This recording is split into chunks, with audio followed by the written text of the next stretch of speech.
Anay balay sa usa ka pulis sa barangay Pahak, Lapu-Lapu City na biktima sa masakop sa akyat bahay. Usa sa tulo ka masuspitsado na siko. Tiluan meron din adunay live update ka bahin ini. May.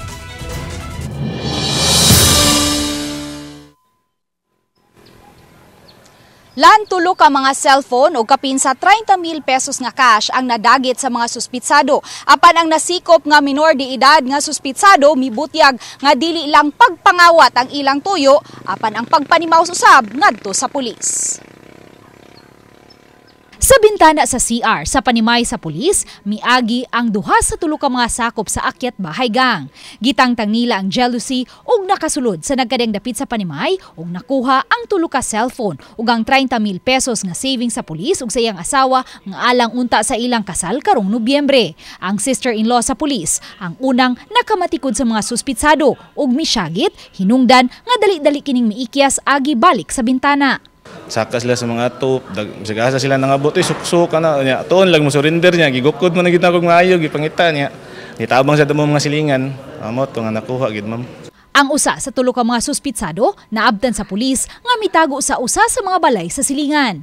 Matod sa pulis, kinsa sakop sa Provincial Drug Enforcement Group nga sa wala pang mahitabo ang pagpangawat. Nakamatikod na siya sa presensya sa mga kadudahang tao nga daw naniid. The day before ana nga nikuan sila ma'am, napansin naman namo ma'am nga nay mga tao magstandby sa likod nga di taga amua. So mao to nga aong ikuan sa kanang critical hour ba paabot ginako sila sa critical hour pero wa jud ko kabantay ma'am pagsud nila. Ang nabantayan ako nga na sila sa sud. Nasubay sa investigasyon sa Lapu-Lapu City Police nga ang mga suspitsado, pulos mga taga-Bohol ug kasamtangang nagpuyo sa mga balay paabangan sa Barangay Pahak ug Barangay Bangkal. Walay pangan ang ilang grupo apan mag-abot lang sila pinaagi sa group chat nga ilang gimugna ug magplano sa mga balay nga ilang himuong target. Ang ilang modus ani is motor napping ug akyat bahay. Nang mangita sila og possible biktima then og magkasabot na sila manang duha or tulo sila mosaka sa kabalay or mukuha sa motor.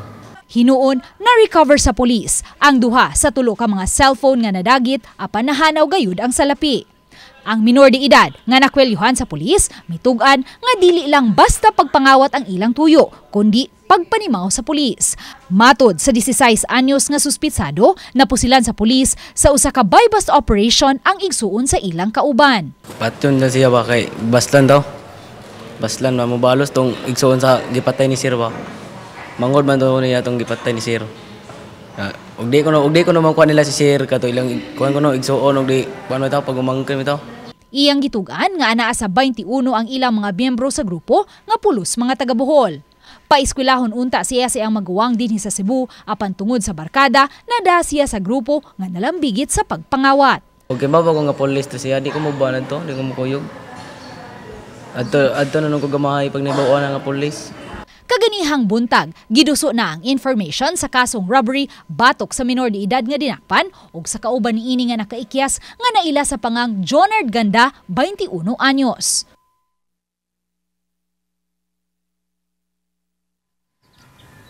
Lan subay sa gibutyag sa minor de edad nga suspitsado, padayon karong gisubay sa Lapu-Lapu City Police ang identity sa uban pang mga sakop sa naasoing akyat bahay gang. Samtang giawhag usab niini ang mga nanag-iya ug mga balay paabangan nga unta mo pahigayon sila og background check sa ilahang mga boarders ug ilahang mga renters aron masiguro nga dili kini mga sakop sa mga robbery group o baka mga akyat bahay gang. Lan? Okay na, salamat. Luan Meron Dina.